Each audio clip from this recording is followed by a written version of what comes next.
चलें जी, हम सीपीसी को रोज़ पढ़ते हैं पूरा का पूरा। उसके अंदर हमने जो लास्ट टाइम जो टॉपिक देख लिए है वो एक तो इंस्टीट्यूशन ऑफ सूट को देख लिया है और दूसरा हमने समन्स को देखा था, जो डिटेल में देखा था। अब जब समन्स को देखने के बाद हमने कहा था अब दो फेजेस खुलेंगे। कौन से? नंबर वन, अगर तो पार्टी आ गई, क्योंकि हमने समन तलबी कही थी, किसी बंदे को बुलवाया था ना समन, कल हमने वो सारे उसके स्पेसिमेंट्स भी देखे थे सारे के सारे। तलबी जब तलब किया, अगर तो वो आ गया तो फिर तो वो क्या देगा? Written statement. लेकिन अगर वो नहीं आया तो फिर क्या होगा? आप एक पढ़ते हो अपीयरेंस ऑफ पार्टीज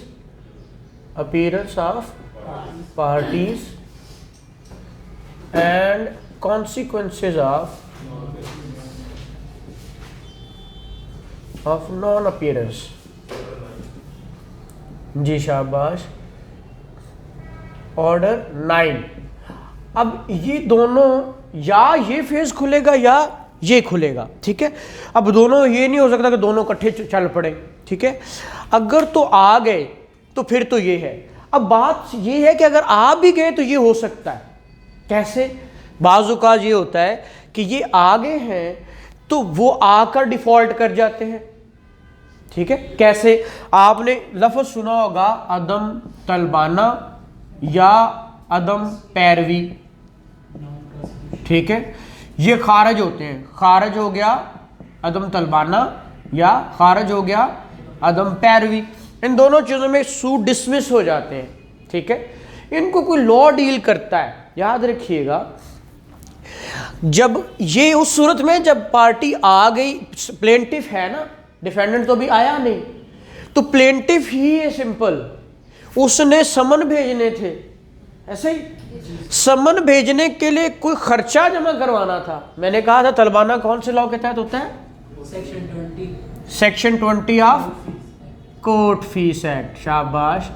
उस तलबाना अब होता है इसके तहत। अब ये कहता है प्रोसेस फी लगाओ। क्या कह रहा है? प्रोसेस फी। अब जब प्रोसेस फी लगानी है तो उसके लिए प्रोसेस फी का मतलब है कि पैसे लाओ।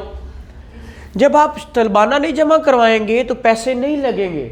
जब कोर्ट को पैसे नहीं पहुंचेंगे तो कोर्ट रिस्पॉन्सिबल है कि भाई तुसी स्टेट नू घाटा पान दियो, खारिज करो इनू, ठीक है। वो अदम तलबाना ये होगा कि भाई अब हम आपका समन नहीं भेजते, ठीक है। ये एक पूरा डिपार्टमेंट बनाया हुआ इन्होंने, जो प्रोसेस सर्विंग एजेंसी है इनकी, ठीक है, जो कि सर्व करवाती है, जाके उन पे तामील करवाती है। किसी को तामील कुनिंदा कहते हैं, इसी को ही प्यादा कहते हैं, इसी को प्रोसेस सर्वर कहते हैं। हमारे कोर्ट्स के अंदर एक नज़ारात ब्रांच बनी होती है, ठीक है। तो वो ब्रांच जो है उसके अंदर बहुत सारे काम है, उसमें से एक काम ये भी हो रहा होता है, ठीक है। और उनको जो फीसिस मिलती है ना, जो उनको तनख्वाहें मिलती हैं स्टाफ को, वो इन तलबाना से मिलती है। ये जो तलबाने दिए जाते हैं वो लेकर आप कहते हैं 2 रुपये होने का की फ़ायदा, वो 2 रुपये 2 रुपये रोज़ करके वो बहुत सारा कुछ वहाँ चला जाता है। तो वो जो अदम तलबाना खारिज होगा वो ऑर्डर 9 के तहत होगा। ऑर्डर 9 रूल 2, ठीक है। वो कहता है भाई तू आया तो है बट कॉन्शियस नहीं है, पैसे नहीं जमा कराए। जब पैसे नहीं जमा कराए तो फिर निकलो, फिर तो आपका समझ गया ही नहीं, वो कैसे आता। फिर दूसरी बात है कि जिस दिन कोर्ट दावा तो दायर कर दिया आपने, दावा दायर करने के बाद अब अगले दिन ना वकील गया, क्योंकि वकील भी तो कर लिया था ना हमने, ना वो वकील गया ना वो कोई और गया, लाइक उसकी पार्टी गया। हमने वकील, क्योंकि वकालतनामा तो हमने कल पढ़ा था ना, वकालतनामा देते हैं तो मतलब पार्टी ने वकील कर लिया है। अब जब वकील कर लिया है तो ऐसी सूरत में हर डेट पे इसको पेश होना है। तो अगर वकील नहीं जाएगा या पार्टी नहीं जाएगी तो कोर्ट क्या उनका सारा दिन इंतज़ार करे बैठ के? वो करती भी है कि शायद कोई आ जाए, टाइम ख़त्म हो गया कोई नहीं आया तो वो उसको क्या करती है? उड़ा देती है। डिसमिस फॉर नॉन प्रोसिक्यूशन, ठीक है, डिसमिस फॉर नॉन, इसको डीएनपी बोलते हैं हम, ज्यादातर हाई कोर्ट में किया है जी, डीएनपी हो गया, ठीक है। नीचे भी यही, dismiss for non prosecution, dismiss for non prosecution, मतलब उसने प्रोसिक्यूट ही नहीं करना चाहता। तो ये ऑर्डर 9 रूल 3, शाबाश, ठीक है। ऑर्डर 9 रूल 3 के तहत अब ये दोनों सूरतों में ये बात हम कर रहे हैं, अभी ये आई नहीं आया ना। ये तो तब आएगा जब आप कॉन्शियस होंगे ना। Law help the vigilant not the indolent. तो पंजाबी की कहते ने जागदियां ने की सी सुतियां ने कटे हैं। अच्छा, तो ये आपका था कि इंस्टीट्यूशन ऑफ सूट जब आपने की तो फिर आपके साथ पैरेलल ये चीजें भी चल रही हैं।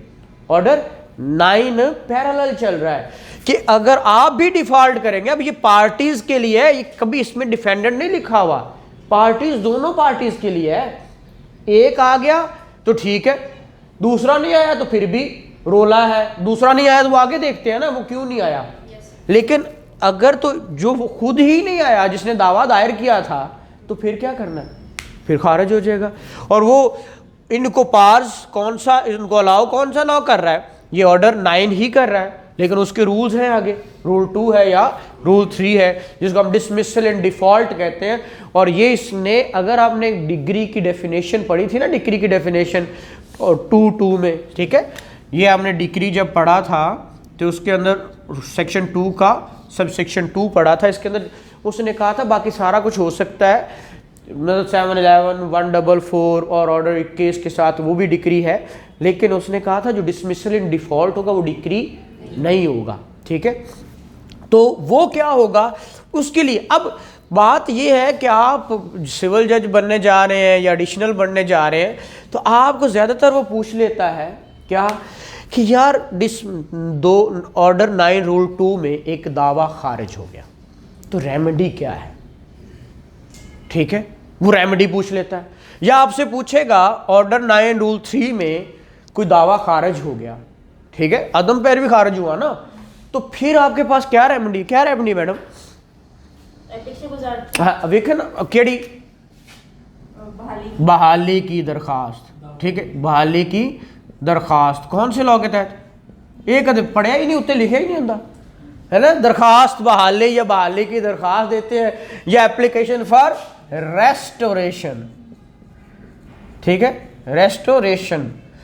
अब जो रेस्टोरेशन की दरखास्त देते हैं या बहाली की दरखास्त देते हैं, लेकिन लॉ कोई नहीं लिखा होता, ठीक है, तो लॉ कहाँ से आएगा, असि तो कभी पढ़िया ही नहीं।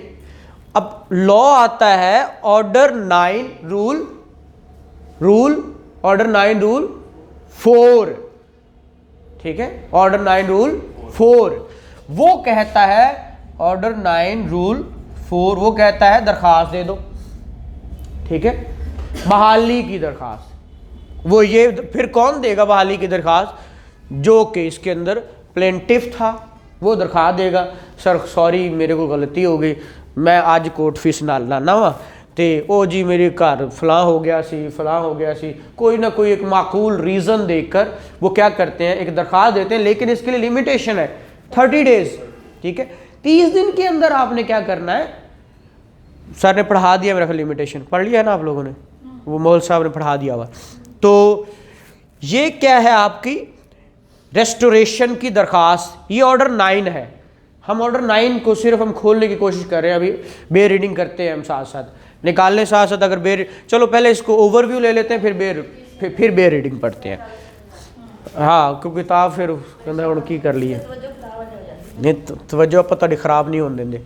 अच्छा, जब ये मामलात हुए तो फिर रिस्टोर हो गया दावा, सपोज, ठीक है, अब दावा रिस्टोर हो गया, अब क्या होगा, ठीक है, अब फिर उनको बुलवाना है, वो कह के समन करो, फिर समन हुए, एक दफ़ा फिर समन हुए, वो 5-6 में, वो कह रहा है 6 के अंदर जाके वो कहता है समन कर लिए, आपने प्रूफ देना है कि भाई समन हो गया उसको, ठीक है, वो नहीं आता तो आप एक्सप्लोरेटिव प्रोसीड कर दो, वो उस कोर्ट की मर्जी है ना कि आप क्यों नहीं दे रहे, वो क्योंकि समन देकर आपने देखा था इसके अंदर, कल मैंने ऑर्डर 5 रूल 20 भी पढ़वाया था।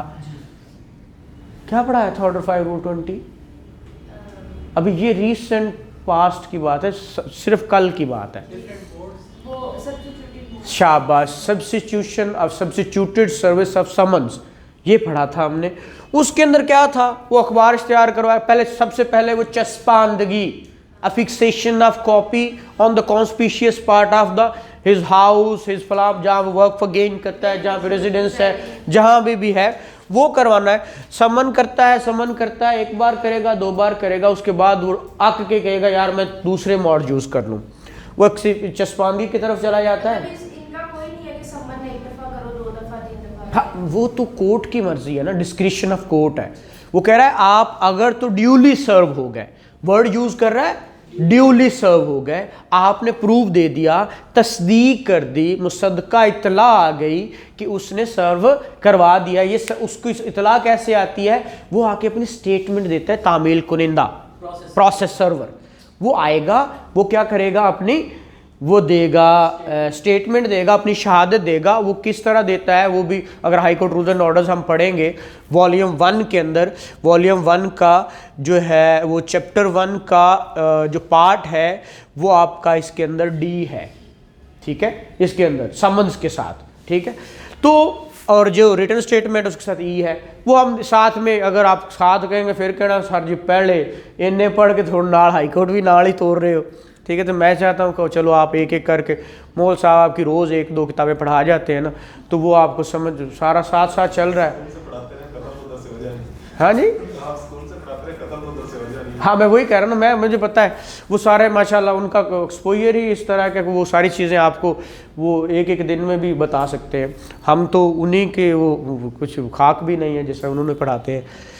तो खैर रेस्टोरेशन की बात है, ऑर्डर 9 रूल 4, और ये पढ़ने के बाद आपने ये देखना है कि अब वो आ गया, तब समन हुए, फिर समन हुए, ड्यूली सर्व हो गए, फिर वो करता है अब क्या करो। हाँ, बहाली का रूल एक ही है दोनों की, इसकी भी बहाली का रूल एक ही है, ठीक है। अब बात आती है फिर क्या करना है, वो कहता है फिर कोशिश करनी है, फिर समझ जाए, उनको किसी न किसी तरह बुलवाना है, चस्पांदगी करवाएं, अफिक्सेशन जिसको कहते हैं, या कोई और मोड रेडियो टीवी पे चलवा दो, या ड्रम बीटिंग करवाओ।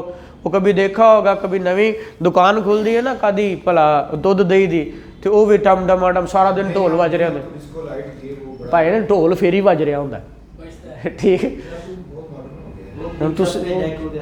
हाँ जी, डेक भी लाते हैं, ठीक है। अब ये होता है क्या था, ये बीटिंग ऑफ ड्रम, अब कभी रमज़ान में रोज़े रखने वक्त उठते हो, है ना, चलो मैं कह चलो और कोई एग्जांपल दे देने, चलो रमज़ान में आप रोज़े के लिए, तो वो बाहर डम डम डम डम डम, वो या तो ढोल वाला आएगा, नहीं तो अगर कोई दूसरे एरियाज हैं तो वो कुछ चीज़ खड़का रहा होएगा, हाँ पीपा या डब्बा, उन्होंने बीटिंग ऑफ ड्रम कहते हैं। ड्रम से मुराद ही वही बीट कर रहा है ना, जो किसी को इतला देता है। पुराने दौरों में ये होता था, अभी भी शायद किसी दूर दराज इलाके में हो, समन आता था ना, अब वो डाकिया लेके आता था, तो या तो वो ढोल बजाना शुरू कर देता था, ये लगता था फिर कहता सी तो किसी दा जी तार आई है, किसी दा परवाना आया, समन आया किसी के नाम, वो फिर ठीक है, वो जो भी उन्होंने उनकी बात होती थी, तो खत आना तो तार आया जनाब, खत आया जनाब, कुछ भी आया, वो इस तरह। फिर ये दौर शुरू हुआ जब लाउड स्पीकर आ गए, तो वो फिर सीधा मस्जिद में जाता था, आवाज़ देने से भाई इनके फलां दे नाम तो आया है, तो किदा है वो ले लवे आके, मांगने वाले भी ढोल लेके आते। हाँ वो वही बात है ना, तो वो तो फिर कहते हैं आज तक मंगन वाला दरवाजा कुटदा है, वो निकलो बाहर, हाँ अल्लाह दे नाम ते, ठीक है,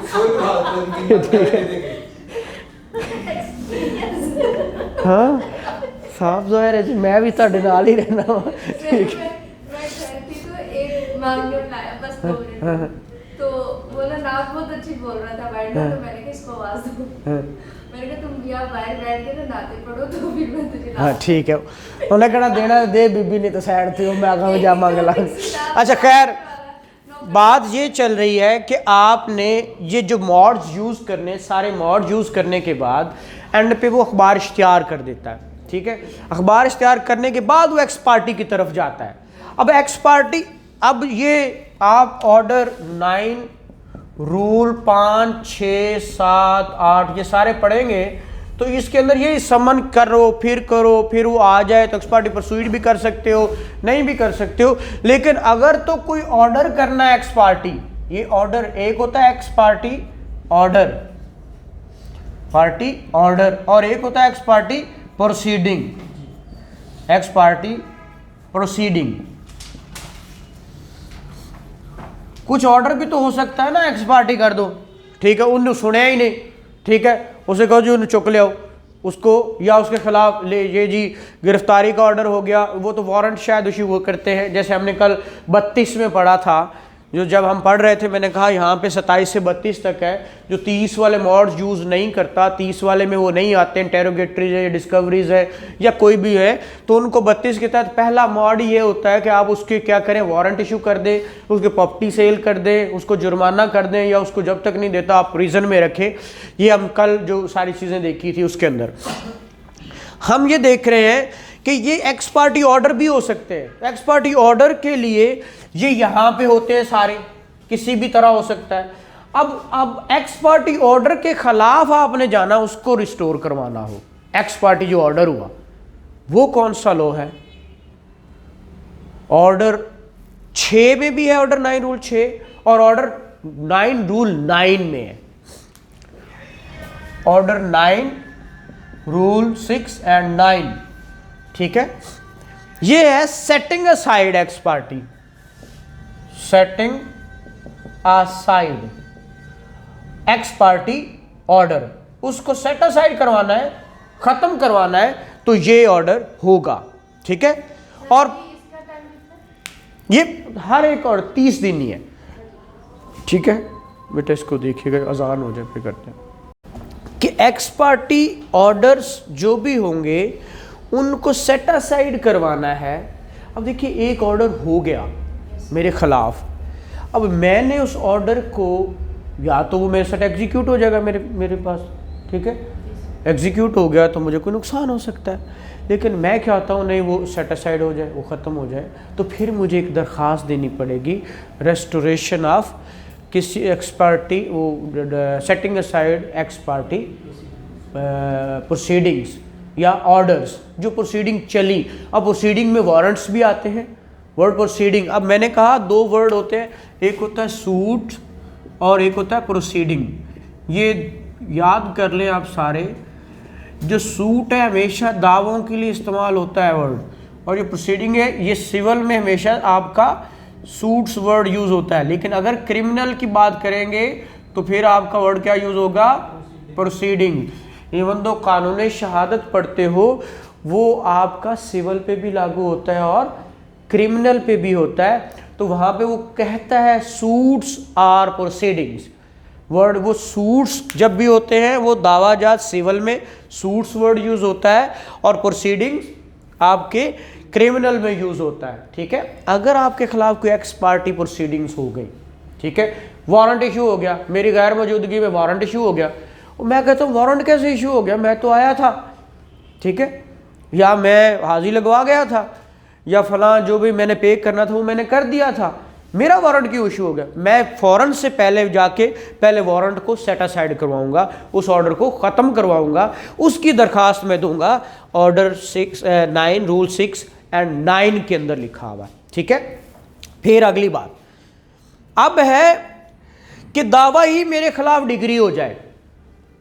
देखिए आपने जी बेटा एक्स पार्टी डिग्री और एक्स पार्टी ऑर्डर नहीं करना। मेरा पुत्र हले आते जान दे, मैं डिग्री हले दसिया ही नहीं, अभी तो मैंने शुरू किया है बेटा, उसको खत्म हो जाने इसका मैं आपसे क्लैरिफाई। जी बेटा दोबारा बताइएगा, मींस सिविल में हम सूट्स बोलेंगे और क्रिमिनल में प्रोसीडिंग्स बोलेंगे। सिंपल जी गल है, क्लियर करना, कोई गल नहीं, हो गया, ठीक है। अच्छा, एक्स पार्टी प्रोसीडिंग्स जब भी होंगी और ये ऑर्डर्स है, और ये एक्स पार्टी डिक्री है। क्या है? डिक्री।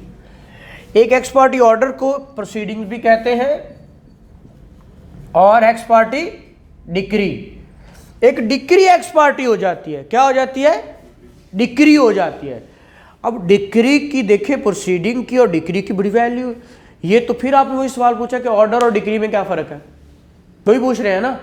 एक्स पार्टी मेरा पुत्र एक्स पार्टी से मुराद दूसरी है ही नहीं, मैंने सुना ही नहीं गया बस। एक्स पार्टी डिग्री बोलेंगे ना, एक्स पार्टी डिग्री। मैंने कहा कि एक्स पार्टी पहले प्रोसीडिंग कह रहा हूँ, प्रोसीडिंग मतलब ऑर्डर है ना, एक दिन का ऑर्डर है ना, वो मेरे खिलाफ एक्स पार्टी होगा।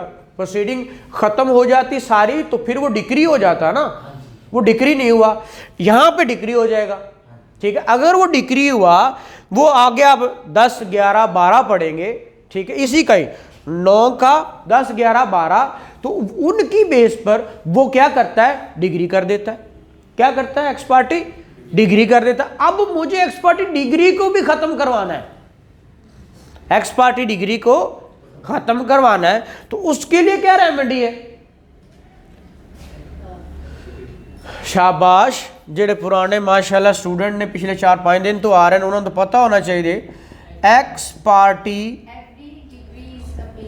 डिक्री के खिलाफ रेमेडीज मैंने पूछी हैं, रेमेडीज। ठीक है, अब एक्स पार्टी डिक्री में बजाते खुद ऑर्डर 9 एक रेमेडी बता रहा है। क्या बता रहा है? वो कहता है इसको सेट असाइड करवाओ। क्या करवाओ? Setting aside x party decree order 9 rule 13। उसको कहना पानी दे।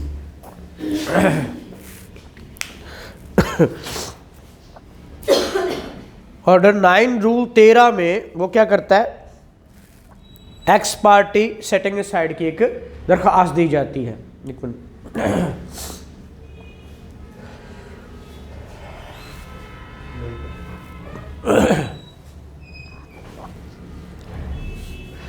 अच्छा, तो एक्स पार्टी जब डिक्री हो जाए, अब देखिए आप ऑर्डर 8 पढ़ेंगे ना, तो अगर ऑर्डर 8 रूल 10 पढ़ेंगे तो उसके अंदर वो कहता है जब भी कोई बंदा नहीं आता, पहले दिन अगर नहीं आता तो वो उसको क्या करेगा? उसको फ़ौरन से पहले उसको डिक्री भी कर सकता है या उसके खिलाफ अदर कोई ऑर्डर कर सकता है। Thank you sir. यार कोई और ऑर्डर कर सकता है, मतलब वो डिक्री भी कर सकता है। एट वंस वर्ड यूज क्या करता है? At once pass the judgment. ठीक है, अगर कोई नहीं आया या तो उसका राइट स्टक ऑफ करेगा। क्या करेगा? राइट स्टक ऑफ करेगा या फिर डिक्री पास कर देगा। मैं दूसरे को बुला रहा हूँ 30 दिन का उसने टाइम दिया है, ऑर्डर 8 हम पढ़ेंगे तो वो आगे पता चल जाएगा। 30 दिन का टाइम दिया है, उसमें वो नहीं आया या नहीं आया तो फिर क्या प्रोसीडिंग्स है? वो कहता है फौरन उसके खिलाफ 2 काम कर सकता है, या तो उसका हक खत्म कर सकता है जवाब दावे का, ठीक है, ये कोर्ट की डिस्क्रिप्शन है, या फिर एट वंस जजमेंट पास कर सकता है। ठीक है, वो जजमेंट फिर कौन सी होगी? दूसरी तो सुने ही नहीं, आपकी एक्स पार्टी डिक्री और जजमेंट। भाई डिक्री आएगी तो जब जजमेंट आएगी तो डिक्री आएगी ही आएगी। अब वो आ गई तो फिर आपने क्या करना है? अगर आपने उसको सेटिस्फाइड करवाना है, अगर आपको पता चल गया कि यार मेरे खिलाफ तो डिक्री हो गया, केस मैंने सुनया ही नहीं गया, ठीक है। और बाज़ औक़ात हमारे यहाँ यही होता है कि हम उसको वॉच कर रहे होते हैं कि कह रहे हैं पैसे लग जाने दे, करी इन्होंने अखबार इश्तिहार हो जाने दो, फलां हो जाने दो, फलां हो जाने दो, फिर हम दरख्वास्त है ही ना साढ़े को दे लाँगे। तो वो ज़्यादातर हम क्या करते हैं, फिर जाके जब आखिरी दिन होता है तो हम दरख्वास्त दे देते हैं। तो फिर कहते हैं ना, जब किसी को no one should be condemned unheard, ठीक है, किसी को सुने बिना फैसला नहीं करना। ये बात ये तो अभी मैक्सिम बने, ये अल्लाह ने अज़ल से बनाया हुआ। आदम को जब सजदा करना उसने कहा मैं नहीं करता, किसने? शैतान ने। तो अल्लाह ने कहा क्यों नहीं करता? क्या अल्लाह को नहीं पता था? अल्लाह को नहीं पता था क्यों नहीं करता, लेकिन अल्लाह पाक ने फिर भी पूछा क्यों नहीं, ठीक है। तो वो उसने जो भी लॉजिक दी आगे वो उसकी, लेकिन ये अज़ल से है, कि किसी को बिना सुने उसके खिलाफ एक्स पार्टी ना फैसला करो, ना कोई ऑर्डर अपने दिमाग में बनाओ। आप पहले सुन लो, हो सकता है आपको सोल्यूशन मिल जाए, आप मेरिट पे आ सकें। ठीक है, तो ऐसी सूरत हाल में वो कहता है कि अगर तो ऐसी सूरत है कि आपने उसको सुने बिना डिग्री पास कर दी, तो आप उसको एक मौका दे दो। कोर्ट की डिस्क्रिप्शन है, अगर 30 दिन के अंदर आ जाए, लिमिटेशन के अंदर आ जाए, तो फिर उसको क्या करो, एक मौका दे दो। तो वो मौका भी दिया जा सकता है। ठीक है, लेकिन अगर वो फिर भी नहीं आंदा, मौका देता तो 14 के अंदर उड़ा दो, इंज होएगा, मौका मिले ही कौन सी। आगे हम पढ़ते हैं, उसको निकालिएगा ये ऑर्डर 9, इसको हम बे रीडिंग कर लेते हैं जो चीज़ें। सर ये सेटिंग साइड जो डिग्री है इसकी एक रेमेडी आपने जी अब देखें, अब हाँ उस पे आते हैं वापस। अब ये एक तो एक रेमेडी है, ये वो वाहिद ऐसी डिक्री है, ऐसा ऑर्डर है जिसके खिलाफ ये डिक्री हुई ना, इसमें अब सारी रेमेडीज मौजूद हैं आपके पास, क्योंकि ये डिक्री का वर्ड यूज हो रहा है। अब देखें जो ऑर्डर 96 सेक्शन है ना अपील वाला, वो तो एवरी डिक्री इज अपीलेबल। उसने ये नहीं रोका कि सेटिंग अब अगर एक्सपर्ट है तो वो अपील नहीं हो सकती। आप अगर 9-13 नहीं देते तो वो क्या करते हो आप, अपील। तो फिर पहली रेमेडी उसने कहा क्या हुई, सेटिंग असाइड, सेटिंग असाइड, ये पहली रेमेडी है। ठीक है, 9-13, ये 9 ये वाला लिखा करें, हम ज़्यादातर ये यूज़ करते हैं। अच्छा, दूसरी रेमेडी अपील। ठीक है, वो कौन से, 96। ठीक है, अब देखिए 96 या 100 कौन सी करनी है वो आपकी मर्जी है, वो पेक्यूनरी लिमिट्स को देखना पड़ेगा ना, फिर ही पता चलेगा। ठीक है, अब पेक्यूनरी लिमिट्स उस दावे की कितनी है, क्या मैं अपील करूं डिस्ट्रिक्ट जज के पास, वो सुन भी सकता है कि नहीं सुन सकता, तो वो देखनी हाई कोर्ट के पास जाना है या अपने डिस्ट्रिक्ट जज के पास जाना, वो देखना पड़ेगा। ठीक है, अब अपील आपने करनी है या नहीं करनी, ये आपकी मर्जी, ये कर ले या ये कर ले। फिर आप देखिए 12(2) के इंग्रेडिएंट क्या थे, वांट ऑफ जुरिस्डिक्शन था, फ्रॉड, मिसरिप्रेजेंटेशन। भाई मुझे तो पता ही नहीं चलने दिया, तो फिर कोई ग्राउंड पे आया ना, इसने मिसरिप्रेजेंट किया है जनाब, या इसने फ्रॉड कमिट किया है, ये भेज भी रहा था तो रॉन्ग एड्रेस पे। ठीक है, तो फ्रॉड कमिट हो गया, तो अगर हो गया तो फिर 12(2) लाए कर सकती है, तो 12(2) भी आप दे सकते हैं। ठीक है, अब कहते हैं जी क्वेश्चन ऑफ लॉ अगर इसके अंदर आ गया कि जनाब आप तो इसके अंदर कुछ भी नहीं कर सकते थे, ये तो बनता ही नहीं था, ये आया कैसे इस लॉ के तहत, तो ये तो बार्ड बाय लॉ था या कुछ भी ऐसा, तो वो आप ये जो आप कह रहे हैं वांट ऑफ जुरिस्डिक्शन, वो वही 12(2) के अंदर फॉल करता है। अब बाकी रहेगी रिवीजन और रिव्यू। रिव्यू क्या, हम रिव्यू क्यों करते हैं सर, उसकी कोई भी अगर क्लरिकल मिस्टेक, हाँ, अब रिव्यू कौन करता है, वो जिसने डिक्री ली, तो हम तो इसके अंदर खुद दूसरे आना चाह रहा है और रेमेडी लेना चाहते तो उसके करने की जरूरत नहीं है। और रिवीजन भी तब भी करनी है जब उसके अंदर कोई क्वेश्चन ऑफ लॉ इन्वॉल्व होगा। ज्यादातर हम इन्हीं की तरफ, और सबसे पहली रेमेडी हमें यही अवेल करनी चाहिए जो कि आपके पास मौजूद है, और वो सेम कोड सुनेगी। ठीक है, रिव्यू भी सेम कोड ही सुनता है ना, 12(2) भी वही कोड सुनेगी। ठीक है, बाद का दोनों ही दे देते हैं लोग, ये भी दे देते हैं ये भी दे देते हैं, कहना भाई एक के दे दो, फैसला तो वही कराना है ना जेड़ा तुसी कराना है। और तीसरी बात है अपील, वो अपील के अंदर तो ये इसकी रेमेडीज आपके पास मौजूद है। ये 30 डेज एक्सपायरी नहीं है, तो 30 डेज अपील के भी 30 ही है। हाँ, अपील के भी 30 है। अब आप कहते हो 30 गुजर गए तो मैं रिवीजन कर लूँ, तो शायद रिवीजन की तरफ भी लोग चले जाते हैं। ठीक है, 30 डेज स्टार्ट हो गए जब उसको नोटिस रिसीव होगा तब से, यही तो रोड़ा है 30 डेज मुकड़े, वही तो रोड़ा है कि 30 दिन हमने काउंट कैसे करने हैं। यही बात है कि जिस दिन उसका नॉलेज में आया, ठीक है, उस दिन से उसके 30 डेज स्टार्ट हो। हाँ, उस दिन बस नॉलेज है ना, हम 20 साल बाद भी दावा कर सकते हैं। क्यों? इसने फ्रॉड कमिट किया था, और फ्रॉड से पिछले दिनों मेरे पास एक आया 60 साल पुराना डॉक्यूमेंट उसको मिल गया, घर की सफाई करते हुए उनको खुदाई कर रहे थे, तो उनके दादों ने उनके साथ फ्रॉड किया हुआ था, जमीन उनकी थी, बच्चे थे, पता ही कोई नहीं था, ठीक है। वो एक्चुअली जमीन तो उनकी थी, वो 60 साल बाद उनके नॉलेज में आया, तो हमने दावा किया, अल्टीमेटली हमने जीत लिया, ठीक है। और वो 15 हाथ बिक चुकी थी जमीन, ठीक है, पहले ही वो सारे के सारे खत्म, ठीक है। तो यही चीज है कि डेट ऑफ नॉलेज, ये तो आपने साबित करना है ना कि मुझे कैसे पता चला उन्होंने फ्रॉड, हाँ फ्रॉड कैसे कमिट हुआ, वो भी जी वो जो 15,000 बिकी थी, अब वो रियल उनके पास आ गई, वापस आ गई, जो लोगों ने इन्वेस्ट किया था वो गए, सारे गए, जीरो, किसी को कुछ नहीं मिला। वो आपस में लड़ेंगे ना, आपने मुझे दी ना, आपने उनसे खरीदी, उन्होंने उनसे खरीदी, उन्होंने उनसे खरीदी, उन्होंने इससे, वो फिर इस तरह ही लड़ेंगे, भाई मेरे पैसे वापस करते रहे तो आप मालिक नहीं सी, ठीक है। वो कहेगा तुम मेनू वापस कर, वो आपस से फिर सारा साल सारा लड़ते रहेंगे, लेकिन कोर्ट कहता है भाई law helps the vigilant not the indolent, ठीक है।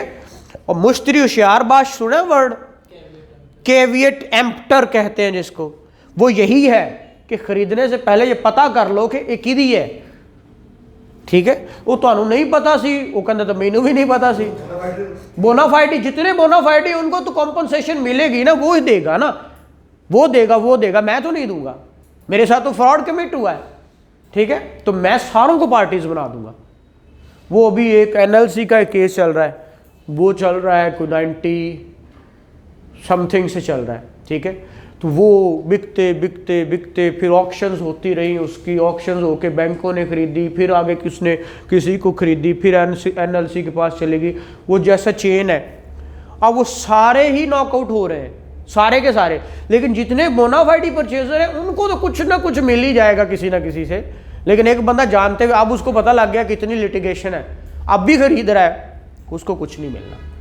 और ज़्यादातर ये होता है कि जो फ्रॉड करके आगे बेच रहा होता है उन्हें पता होता है, आपने देखा होगा भाई 50 रुपए वाली चीज़ अगर मुझे 5 रुपए में मिल रही है तो क्यों मिल रही है, कोई वजह तो है उसकी। वो जो आप कह रहे हैं उसको डॉक्यूमेंट मिल रहा है, हाँ जी, उसको प्रूफ करेगा कि मुझे ये इस दिन मिला है, उससे 30 दिन का, हाँ मेरे इल्म में इस दिन आया है ना, मैं कैसे आया, पहले क्या वो उस डॉक्यूमेंट को डेफिनेटली कोई ऑथेंटिसिटी होगी तो फिर ही है ना, वो तो डॉक्यूमेंट तो ठीक हाँ। है, ठीक है। अभी एक में फिर केस आया ये हुआ है, साबित करना है कि ये मिला मुझे आज की डेट में, हाँ ये साबित करना है ना डेफिनेटली। तो आप इतना अर्सा कहाँ रहे हो। अभी एक बाबा जी ने पूरे लाहौर पे दावा कर दिया है, 1912 का एक डॉक्यूमेंट उसने निकाला है, ठीक है, 1912 का, और डेवस रोड, ये आपका वन हबीबुल्ला रोड, ये सारे उसने चैलेंज किए हुए। वो इन पर्सन वकील अपना बना हुआ है, उसने को 15 से 20 जो फैक्ट्रीज और बड़े बड़े वो सारे के सारे, और वो कोई सारे लाहौर की कमर्शियल प्रॉपर्टी को उसने चैलेंज किया हुआ है, ठीक है। हाँ निकल नहीं आया, उसने चैलेंज किया हुआ है ना, तो वो अब लड़ेगा, अगर तो वो मालिक है और वो साबित करेगा तो फिर ही कोर्ट कुछ देगी। तो वो अब है बाबा ही है, डॉक्यूमेंट निकला है, बाबा नहीं है। उसके बाद डॉक्यूमेंट 1912 का है, बाबा 1912 का नहीं है, की पता बाबा 1913 का हो। भाई डॉक्यूमेंट तो डॉक्यूमेंट होता है, रिकॉर्ड तो आपके पास पड़ा है, रेवेन्यू का रिकॉर्ड पड़ा है। 100 साल में हो गया, 100 साल के बाद रिकॉर्ड खत्म हो गया। हाँ बिल्कुल था, मैं यही कह रहा हूँ, अगर मेरी कोई ज़मीन थी, मेरे बाओजदाद की थी, उसके बाओजदाद की थी, तो वो किसी तरह तो आपके पास ट्रांसफ़र होती रही है ना, किसी डॉक्यूमेंट पे तो होती रही है ना, तो वो उसके पास है मौजूद। वो कहता है जी देखिए ये एंट्रीज़ मेरे पास मौजूद है, ये जमाबंदियाँ होती है, ये मिसल मियादी होती है, मिसल हकीयत है, ये सारी की सारी आपके रिकॉर्ड बोलते हैं ना। इंतकालात हो गए जिसको म्यूटेशन कहते हैं, वो सारे ये किस तरह चल रही हैं। जमाबंदी ही अक्सर लगे फ़र्द लेके आ भाई, फ़र्द किनू कहते हैं, जमाबंदी या मिसल हकीयत, वो क्या टर्म्स हैं यूज़ होती है, ये रजिस्टर हकदारान, रजिस्टर हकदारान, ठीक है, जिसको हम क्या बोलते हैं, जमाबंदी भी बोलते हैं, और इसको फ़र्द हमारे यहाँ लाहौर में फ़र्द बोला जाता है। तो बहुत सारी जगहों पे वो आपका रिकॉर्ड शो कर रहे होते हैं, who is owner and who is काश्तकार, who is landlord and who is owner. Tenant नहीं, ओनर और लैंडलॉर्ड दो फ़र्क है आपस में रेवेन्यू के अंदर। टेनेंसी और टेनेंट और वर्ड है, वो टेनेंसी एक्ट है 1887 का, वो और एक्ट है, वो उसके तहत टेनेंसी आती है। वो टेनेंसी क्या चीज़ें हैं, वो ठेकेदारान किसको कहते हैं, तो वो सारे के सारे मामला उधर से हैं। ठीक है सर एक मिनट, जी जी। 100 साल बाद मैंने सुना कि रिकॉर्ड खत्म नहीं कर देते कि कंटिन्यू रहता है। तो रिकॉर्ड तो खत्म नहीं होते, पढ़ा हुआ है बेटा, इतने बड़े बड़े उन्होंने पूरा वो मतलब कि चेंज हो गया, उनका नाम चेंज हो गया, 1912 की बात है, 1947 में हाइजन एवरीथिंग चेंज हो गई, क्या चेंज हो गया, मींस नाम चेंज हो गया। ना ना ना ना, प्रॉपर्टियां तो किसी की पड़ी है ना, किसी के मतलब प्रॉपर्टी उधर से मैंने इधर आई, इधर आए प्रॉपर्टी तो जितनी भी थी गवर्नमेंट के अंडर आ गई। मींस उस बंदे को प्रॉपर्टी के कागज लिख देगी कि वहां से प्रॉपर्टी देखे मेरी बात सुन, हाँ ये उनके हैं, हाँ तो उसके बाद इसको किसने एक्वायर किया, कब्जा नहीं दिलवाया गया इसको। अब देखिए लाहौर आज का तो नहीं है, तब से ही है, और लाहौर है तो लाहौर के अंदर जो बैठे हुए वो तब से ही बैठे हुए हैं। जी सर, और वो कुछ लोग इधर से उधर ठीक है ना, जो इधर से उधर गए थे तो वो तो बाद में ये एक्सचेंज भी और बहुत सारा कुछ हुआ था कि वो गवर्नमेंट ने एक्वायर की कुछ लैंड और कुछ ऐसा हुआ, लेकिन रिकॉर्ड जो जहाँ के जद्दी पुश्ती है वो यहीं पे बैठे हुए, सारे के सारे बैठे हुए। ठीक है, तो वो तो ओनर है, वो आगे बेचते रहे, वो किसी डॉक्यूमेंट पे बेचते रहे ना, उस वक्त भी बिकते रहे, अब भी बिकते रहे, तो किसी बेस पे वो आया हुआ है ना। अच्छा तो ये है, अब ऑर्डर 9 निकालें।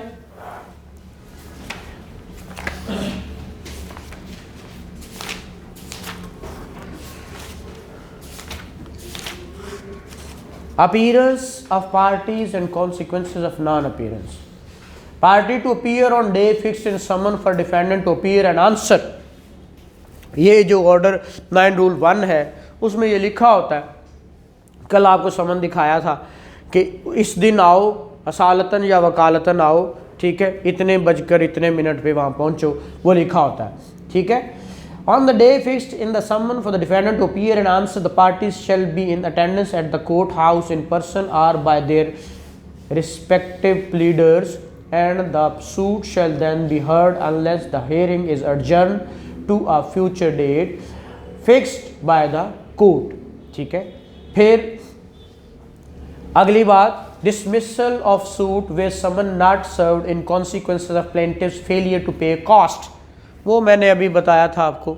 ठीक है, अदम तलबाना वही बात कर रहा है कि where on the day so fixed it is found that the summons has not been served upon the defendant in consequences of the failure of the plaintiff to pay the court fee or postal charges, if any, chargeable for such service, the court may make an order that the suit be dismissed, provided that no such order shall be made, although the summons has not been served upon the defendant, if on the day fixed for him to appear and answer the attendant attends in person or by agent when he is allowed to appear by agent. वो अगर आ गया उस दिन वो खुद ही आ गया तो फिर कहता फिर ऐसा कुछ नहीं होगा। अगर वो खुद ही आ गया, इन पर्सन आ गया या किसका उसका एजेंट आ गया, जनाब मैं आ गया, तो फिर ऐसी सूरत में कोई नहीं होगा, वो फिर एक्स आपका डिसमिस सूट नहीं होगा, हालांकि उसने पैसे नहीं जमा करवाए, लेकिन वो आ गया, कॉन्शियस था ना। जी सर, एक छोटा सा इसी से रिलेटेड जी जी कि ये मॉडर्न मींस के जरिए मोबाइल वगैरह में किसी को किया जा रहा है। हाँ अभी रिकॉग्नाइज्ड है नहीं, रिकग्नाइज तो अभी पिछले दिनों कोशिश कर रहे थे कि इसको करें इसके अंदर, लेकिन अभी तक उन्होंने नहीं किया। हाँ ये है कि आप एक समन जो भेजते हो ना कोरियर, तो कोरियर की रजिस्ट्री करवाते हो तो वो आपको एक्नॉलेज करता है बैक, वो मैसेज पे उसका नंबर करके तो वो दिखा देते हैं कोर्ट के अंदर कि ये देखे जनाब उसने रिसीव कर लिया, रिसीव हो गया, तो उस हद तक मान लेती है। ठीक है, तो शायद इनको कर देना चाहिए कि पिछले दिनों में सुन में आ रहा था कि ये करने लगे हैं कि भाई जाके उसका तस्वीर बनाओ, साथ में जब उसको रिसीव करते हो उसकी भी पिक्चर बनाओ और फिर करो, तो बड़ा खूबसूरत हो जाएगा। लेकिन ऐसी फिर हो पैना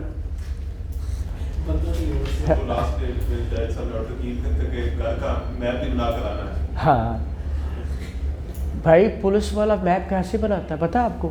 प्लेंटिफ ही कोल बह जाएगा, हाँ जी कितने घर है, कहते जी यह घर है, इतों इंज जाओगे इधर रोड है, ठीक है, इत्थे इत्थे पार्क है जी, पार्क बना लिया, इत्थे कहता इत्थे बी रहिंदा है, इत्थे अच्छा चाला दिता, इत्थे लूने वाला, ये साथ में ये घर है फलां का, तो घर हाँ ठीक है। क्या पाकिस्तानी सिस्टम। जितने भी मैंने मेजोरिटी देखी है, जो पुलिस वो कुएं पे जाने के बजाय थाने में बैठ के नक्शा मौका बना लेती है, ठीक है। उससे पकड़े भी जाते हैं। बस वो कहते जी ਇੱਥੇ ਘਰ है उन्होंने, बस वो एवं एक नजरी बिला स्केल नक्शा नजरी वो न बना लेता है, ठीक है जी। पाकिस्तान है भाई, यहाँ पे कुछ भी हो सकता है, तस्वीर भी इतने बैठे उथे दी हो सकती है। हाँ इतने तमील होती where neither party appear suit be dismiss, ये नाइदर पार्टी वाला, हाँ वो नॉन प्रोसिक्यूशन कह रहा है। Where neither party appears when the suit is called on for hearing, the court may make an order that the suit be dismissed. And number 4, plaintiff may bring fresh suit or court may restore file to suit to file. अब वही बात, को नवा दावा करना चाहे तो कर सकता है, ठीक है, लेकिन उसी को रिस्टोर करवाना चाहे तो वो भी कर सकता है। कैसे? वो कहता है wear suit is dismiss under rule 2 और रूल 3। ये जो अभी पूछा था किसी बच्चे ने कि ये रेस्टोरेशन इस दोनों में एक ही है, तो वही रूल 2 और रूल 3 दोनों की बात कर रहा है। क्या? प्लेंटिव में subject to the law of limitation, देखा, ब्रिंग अ फ्रेश सूट। अब देखिए इसकी भी बड़ी लॉजिक है। हम कहते हैं नवा दावा कर ले, फिर की रोला है भाई, मेरी लिमिटेशन 6 महीने थी, साल थी, 12 महीने थी, 12 साल थी, जितनी भी थी, मैंने दावा किया है आखिरी डेज में, ठीक है, मतलब आज मेरे 12 साल ख़त्म हो रहे थे। Suit for possession regular suit करना और सेक्शन 8 स्पेसिफिक रिलीफ एक्ट का तो 12 साल उसकी लिमिटेशन है, ठीक है। मैंने करना था दावा 12 साल के अंदर अंदर मैं कर सकता हूँ। मैं जी 11 साल ते 9 महीने 10 महीने 11 महीने 12 महीने 11 महीने तक सोया रहा, मैंने कहा नहीं करता। फिर एंड तो याद है कर ही लवा, मैंने कर दिया, ठीक है, 2-3 दिन रहते थे, मैंने कर दिया, वो डिसमिस हो गया। मैं नया दावा करूंगा 10 दिन के बाद, ऐसा ही जो जब नया दावा 10 दिन के बाद करूंगा तो आपके सामने लिमिटेशन आके खड़ा हो जाएगा, भाई आपका तो दावा ही खारिज हो गया, अब आपका तो लिमिटेशन ही खत्म हो गया, नया दावा कर ही नहीं सकते। तो इससे बेहतर है मैं रिस्टोर ही करवा लूँ, ठीक है। लिमिटेशन उस दावे की भी देखनी है ना, सिर्फ आप अपनी 30 दिन की तो लिमिटेशन ना देखो भाई, ये भी तो देखना है ना कि मेरा दावा कहीं टाइम बार तो नहीं हो गया। अगर टाइम बार हो गया तो फिर वो दावा मेंटेनेबल ही नहीं है। तो इसीलिए कोशिश करनी कि मैं रिस्टोर ही करवाऊँ। ये रिस्टोर करवाया तो ओरिजिनल नंबर पे होगा, उसी दिन से रिस्टोर हो जाएगा। लेकिन अगर मैंने नया किया तो फिर कैसे? वो जो 12 साल खत्म हो हाँ फिर लिमिटेशन खत्म, फिर फ्रेश सूट नहीं हो सकता। कोई आई समझ के उत्तो ही नाम गई, मैं बताने की कोशिश करूँगा, ठीक है। वो जिस तरह आप देख रहे थे तो मुझे लगा ही, देखिए एक लिमिटेशन है ना इसका लिमिटेशन 142 है, अच्छा लिमिटेशन है। अब लिमिटेशन ये है कि आप जनाब 2 दिन के अंदर अंदर ये कर लें तो ठीक है, नहीं तो क्या हो जाएगा, आपका हक ख़त्म, ठीक है। आप 1 दिन तो नहीं करते, आपको अगले दिन याद आता है या मैं कर ही लूँ, ठीक है, आपने कर दिया तो ठीक हो गया, ज़बरदस्त हो गया, ठीक है। अब जब कर दिया 10 दिन के बाद आप डिफ़ॉल्ट कर गए, ठीक है, डिफ़ॉल्ट कर गए, अब आपका दावा डिसमिस हो गया, डिफ़ॉल्ट करके दावा डिसमिस। अब आपने क्या करना है, मैं कहता हूं नया दावा कर लूं, क्या हो सकता है? नवा दावा, दिन तो 2 थे आपके पास, सिर्फ 2 दिन थे। 10 दिन के बाद क्या हुआ? वो 2 दिन बचे, बचने कितों सन, 2 दिन तो अगले दिन मुक गए सन भाई, 8 तो ऊपर चले गए ना भाई, आप तो विद इन लिमिटेशन आ गए, कोर्ट में आ गए, कोर्ट में जाके आप फिर गायब हो गए भाई, आए तो थे, ठीक है।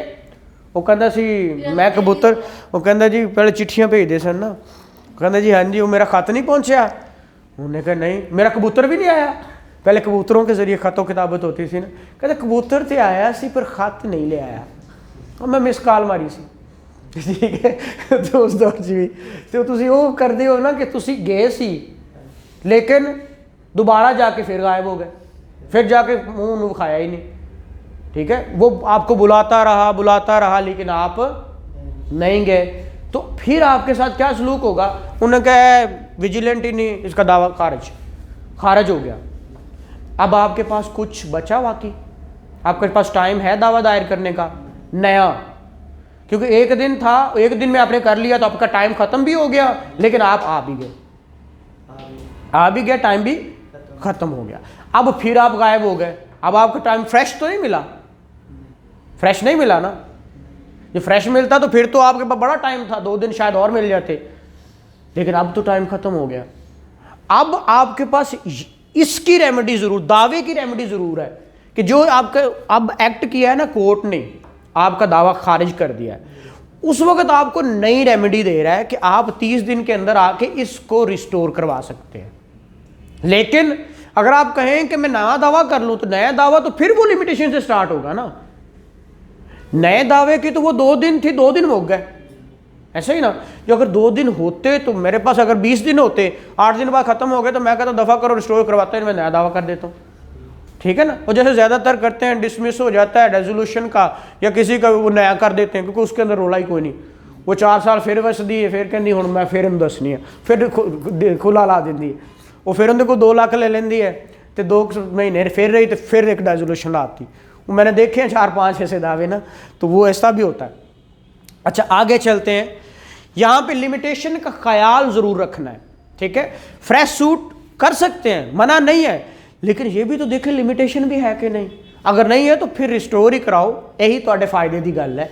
वो कहता है फिर subject to law bring a fresh suit or he may apply for an order to set the dismissal aside, and if he satisfies the court that there was sufficient cause for his not paying the court fee and postal charges, if any, required within the time fixed before the issue of the summons, or for his non-appearance, as the case may be, the court shall make an order setting aside the dismissal and shall appoint a day for proceeding with the suit। ठीक है, इसके अंदर उसने ये बता दिया, ठीक है।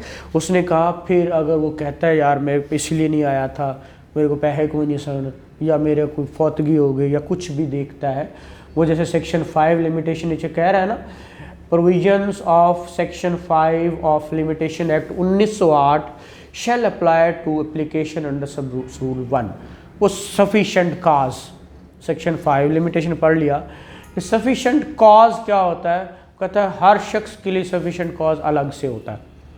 जैसे गार्डियन भी पढ़ लिया आप लोगों ने, तो वेलफेयर ऑफ माइनर की भी कोई डेफिनेशन नहीं, हर शख्स के लिए, हर माइनर के लिए अलग से है। इसी तरह ये जो सेक्शन 5 है इसका सफिशेंट कॉज हर एक का अलग है, ठीक है, हर एक का अलग से है। इसी तरह वो कह रहा है सफिशेंट कॉज भी आप दे सकते हैं अगर 30 दिन से भी लेट हो गए।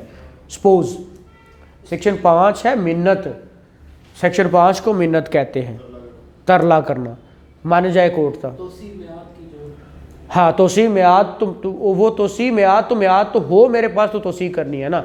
ये होता है मिन्नत तरला कि मेरे पास टाइम मुक गया। लेकिन वो इसके अंदर मैंने बहुत सारी जजमेंट पढ़ने के बाद एक चीज़ को जिस पे मैं पहुंचा, ये होता है circumstances beyond the control of human being, ठीक है।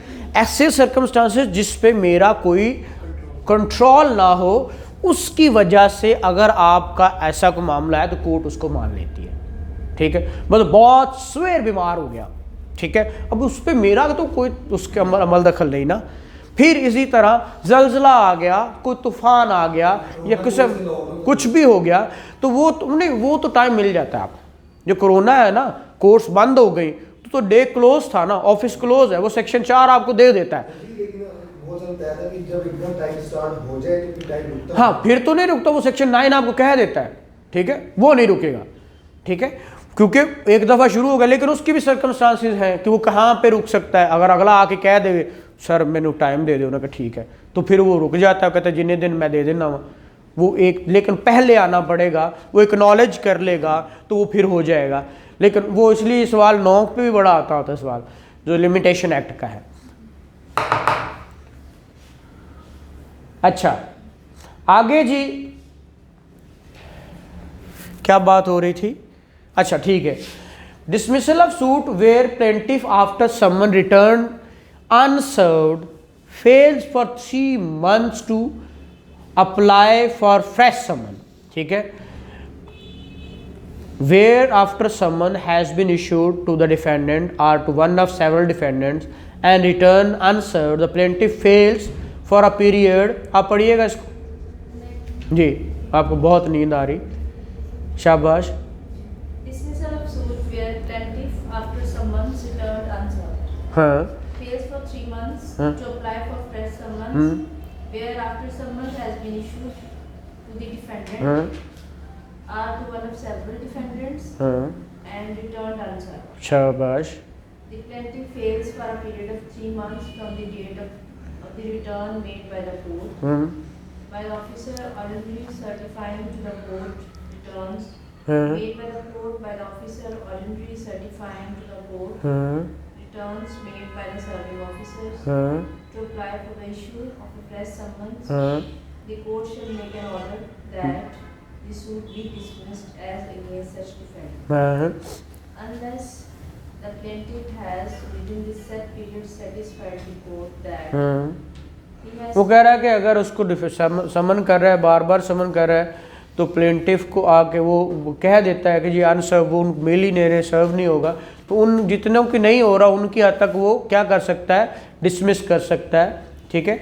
और अगर प्लेंटिफ कहता है नहीं सर इस टाइम में मैंने क्या किया है, he has failed after using his best endeavour to discover the residence of defendant who has not been served, कि जनाब उनको सर्व हो ही नहीं सकता, मैंने अपनी पूरी कोशिश की है कि उसका कोई अता पता चला सकूं, नहीं हो रहा। Or such defendant is avoiding service of process, या वो जानते बूझते हुए छुप रहा है। आर पढ़िएगा बेटा आप, ये आपके पास किताब है? सर जमाइयां जब आती हैं मतलब एक्टिव होता है। हाँ जी चलो एक्टिव कर लेने, हूँ तो जमाई नहीं आएगी। चलो शाबाश पढ़ो। सेक्शन 5 पता नहीं जी मैं की पढ़ रहे, मनते भी नहीं पता, सुन नहीं रहे आप, तो सुन ही नहीं रहे बेटा, फिर क्या फ़ायदा। There is any other sufficient cause for extending the time, बिना किताबों के आएंगे तो फिर क्या पढ़ेंगे।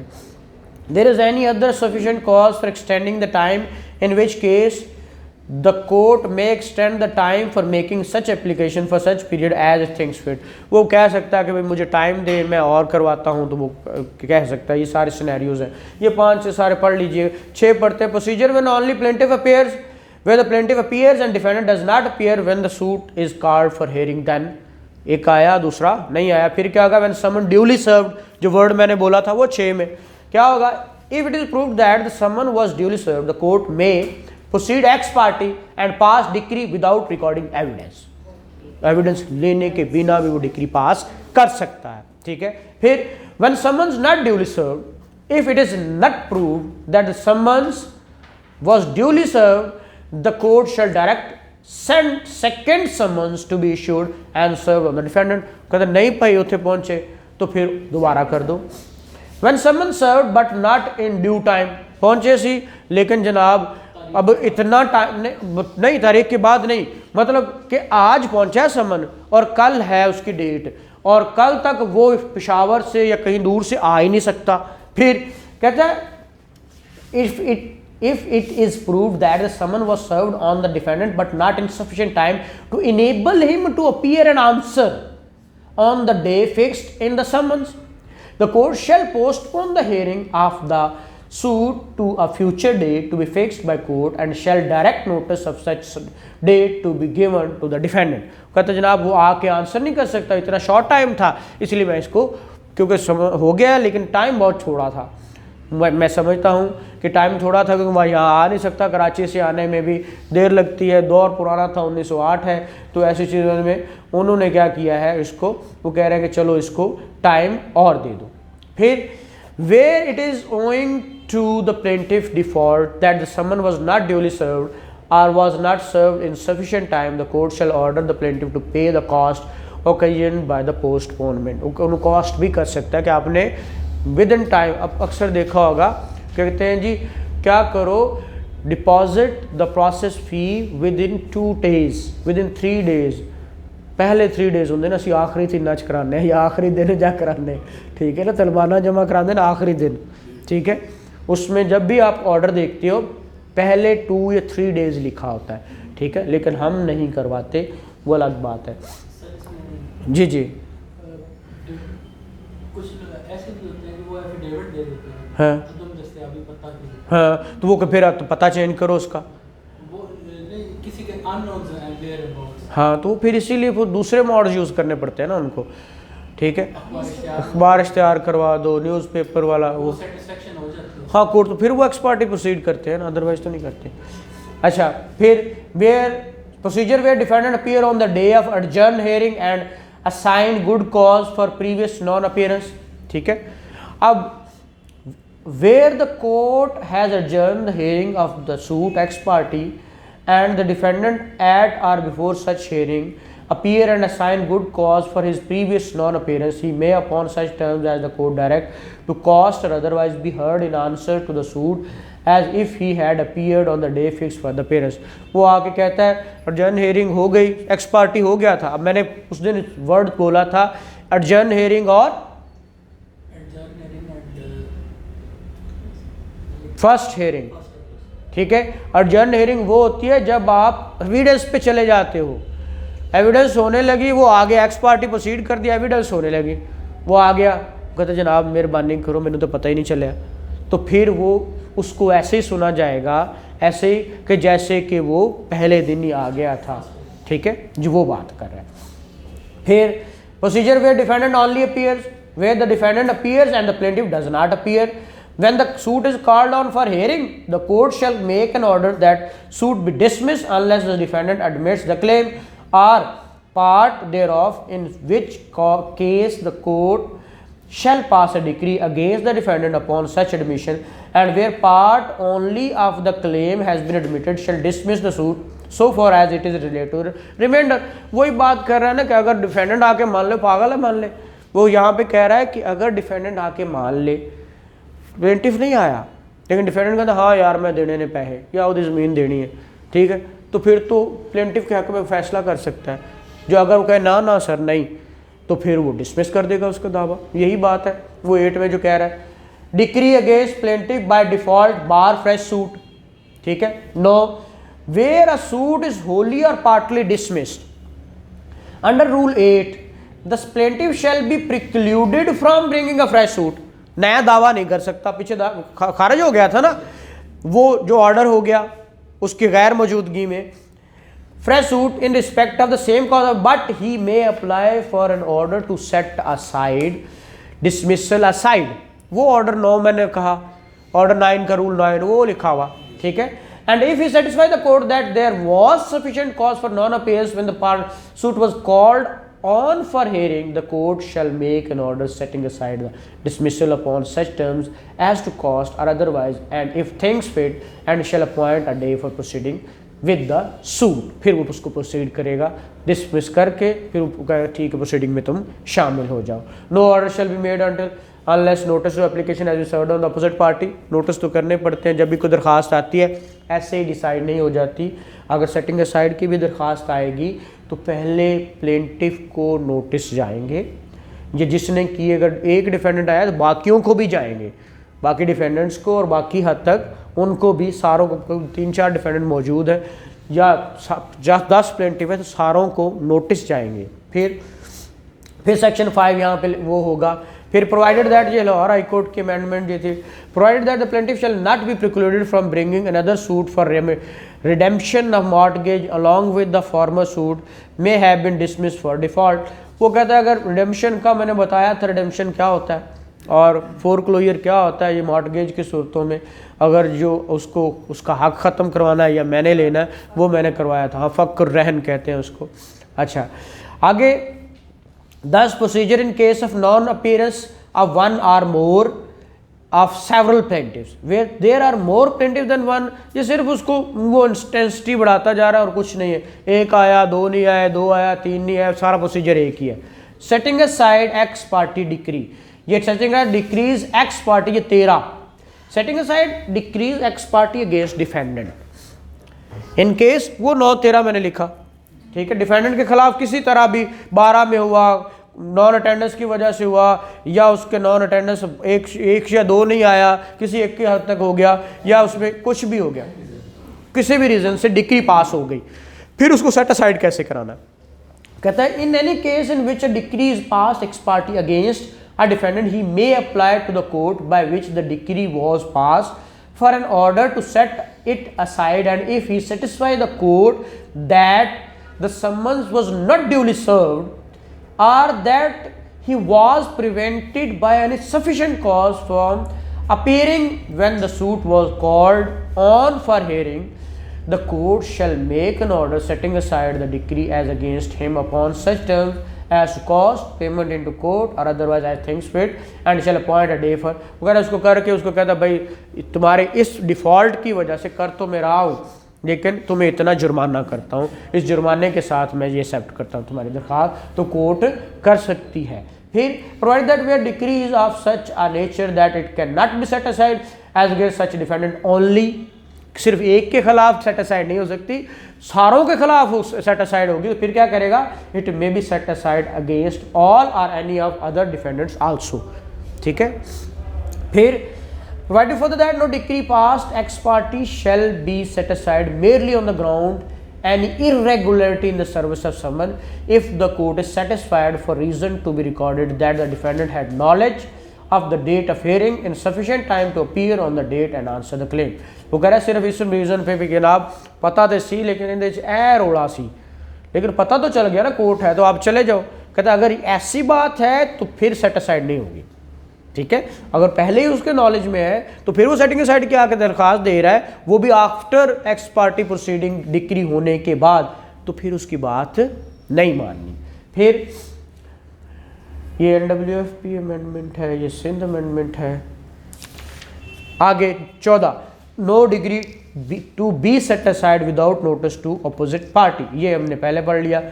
No degree shall be set aside on any such application as aforesaid unless notice thereon served upon the opposite party। तो ये जनाब आपका ऑर्डर 9 था जो आपका मोस्ट इम्पॉर्टेंट है। तो इंशाल्लाह कल हम रिटन स्टेटमेंट को देखेंगे। ठीक है, थैंक यू वेरी मच।